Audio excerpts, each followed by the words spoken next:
Welcome to Behind the Bard. I'm Chris Canfield, the artistic director of the Boise Bard Players. This is the Behind the Bard episode for Love's Labor's Lost, which I'm a co-director along with Dana Roehr. Hi, I'm Dana Roehr, and I'm also the co-director for Love's Labor's Lost. And we're just going to discuss about Love's Labor's Lost and what's been the process and working on it and hoping to elucidate details for you about this play. Why we did it, why we do it, maybe what similarities. And to let you know, in on the secret, this is actually the first day of Tech Week. We're actually going to be having rehearsal here in just a minute as we set things in motion to then open in 2 days. So by the time you're seeing this, the show's open probably. Go see it.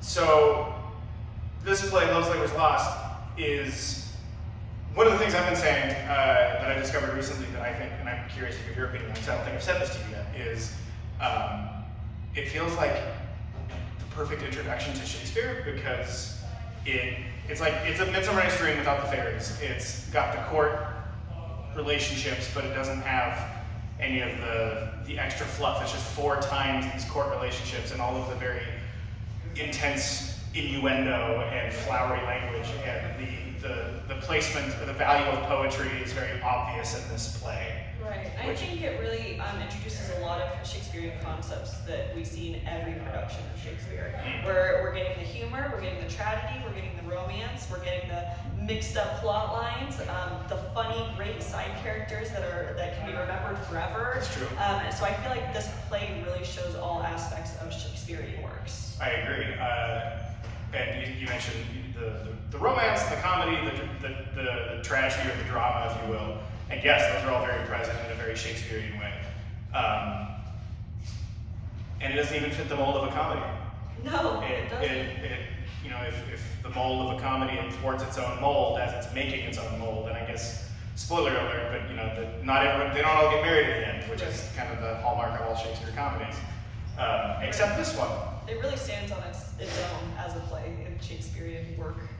While also being very much apart, very multiple, pieces. while Yes. also being very standalone. Exactly. The plot of Love's Labor's Lost is actually fairly simple. Do you want to care to recap it? Yeah, sure. First time. So it starts with the King of Navarre and his 3 buddy pals, who all decide to take an oath to study for 3 years. And within this oath, they also swear to not sleep, to not eat, and most importantly, to swear off women. Of course, the time that they do this is when the Princess of France and her 3 ladies of waiting come into town to discuss financial matters, and they all see each other, fall in love at first sight, and it's really playing with the dynamics of, are we going to fall in love and break these oaths with our brothers, or are we going to stay truthful to our brothers and do what we came here to do? So it really has these great, like we said, romantic comedies. At the end, we find a little bit of tragedy and drama, and then we do have those really fun side characters that are jumping out and being extremely memorable to the audience. You're right, yeah. In a nutshell, it's a romantic comedy where the boys chase the girls and the girls are far more intelligent than the boys could ever hope to be, and it does feel like the boys just don't quite get it, even though they're wildly intelligent and very witty, but the girls are the ones with the actual it feels like the boys are doing all these mating dances and the girls are just It's a great way of looking at it, mating dances. It's really funny. But that is one of the big reasons why I love working on this play in particular, is because we really get to show these women's voices. As I have told Tiffany, women in this play, they are not weak. They're not stupid, they're not any of these things. They are very intelligent, they're ambitious, they're confident, they know what they want in a relationship, they know what they want in their positions of power, and I find that really impactful, especially for young women today. I agree, I'm glad to hear you say that, and I'm even thinking of some of the other characters, the other female character who isn't one of either the princess or one of her ladies, but that'd be Jacanetta, the country maid, as they call her, which even the way we've interpreted her, she has very little stage time, just because she's, this one part of this one subplot.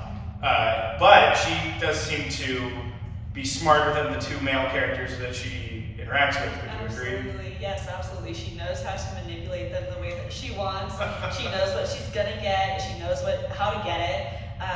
And so I feel like she's just as confident and as intellectual as the other princesses involved. I would not disagree. Why this way now? This play, Love's Labour's Lost, I mean, it's a battle of the sexes, and that always seems to, that's a recurring theme, regardless of society, cultural growth, even as we begin to reshape what gender norms and gender expectations are within our own society. This 400-year-old battle of the sexes still feels entirely relevant because it's people falling in love with people and divided by faction, not necessarily a gender thing, even though it very much is. And we do have the masculine sense of gung-ho-ishness, if not without full brains, and that, as we call it now, the frontal lobe. We don't have the developmental lobe. Yeah, I mean, like you said, we see these themes of the battle of the sexes everywhere. We see it in politics, we see it in artistic climates, we see it in our personal relationships. It will always be relevant to society. It's something that, I mean, unfortunately, women will have to battle for a very long time still to come. And so I think this is a great opportunity to bring this to the forefront in a comedic, kind of off-the-shoulder kind of way. Sure, and to show off, how far we've come, but maybe how far we still have to go. Right. And that's, I suppose, what we get to do with every time we do Shakespeare with this one. Yeah. Gets to frame that very nicely for us. Yes. Some of these characters are just inherently humorous. They are written humorously, and I think with our extremely talented actors, bringing them to life just make it that much better. They're to double jump off that, I feel like some of these characters, especially the Holofernes, Sir Nathaniel Armato, the Coster, Jack and Etta, the B-plot, C-plot characters are such, it's all stereotypes, exaggerated versions of these people that we still also weirdly know. Right. Like, I don't know Holofernes, but I know the archetype, and I know the person that's so in love with his own voice and his own intelligence, and someone who is so absurdly, slavishly deferential to that person, hero worship, and to see that relationship, that still exists. I think partly because they're humorous because they are so real, and like you said, the cast is so talented to bring these characters, these very old, this 400-year-old play, and these characters written, for a 400-year-old audience, which not a lot of times comedy translates. But boy, they've really found a way. Yeah. And I'm really excited. It's just goofy. It's so funny. There's humor that older folks have found very funny. There's humor that we found Gen Z kids finding funny. That humor range in this production is miraculous. It also doesn't hurt that this play is actually very filthy. There's an awful lot of sex jokes in this play, and most of them are so under the radar, or they can be so under the radar that you wouldn't even know it if we didn't make it obvious. And thankfully we do, but tastefully. It's like a Pixar in that the adult jokes will be heard by the adult ears, but will not be conceived by the younger audiences. I would call it a PG-13. I would also call it a PG-13. Think of it like The Holiday, or Love Actually, or any of those other holiday rom-coms. Yes. We have alerted the people that were recording this that we're actually right before rehearsal and that actors would be coming in. So if I may ask, you won't need necessarily be on screen, but what is the line, Tris, that Costard has about, oh my gosh, they swear so, or they make so gross jokes, but they do it so eloquently. It's right before sola, sola. Yeah, most sweet jest, most inky vulgar wit when it comes to smoothing off so obscenely as it were so fit. Yeah. That's right. I need to learn that, but it is a good, nice mouthful. But that to me is the wit of this play. That line that I need to learn. Inky vulgar wit. Yes. Every character has their own set of wits, and some of them work better than others. Mm-hmm. What makes me excited to direct this play is two things. One, having Dane as a co-director. That's been very fun to have. I like having a collaborator in the room and on that level. The actors are all collaborators too, but it's fun to have a directorial collaborator. And I really like this play. I've never directed this one, so it's always an adventure with a new Shakespeare to me. And what I started this video with, I guess, is what makes me excited to direct is that it is so quote-unquote basic that it allows for an awful lot of exploration throughout the characterization and how we tell that story. So it's just been a blast. It's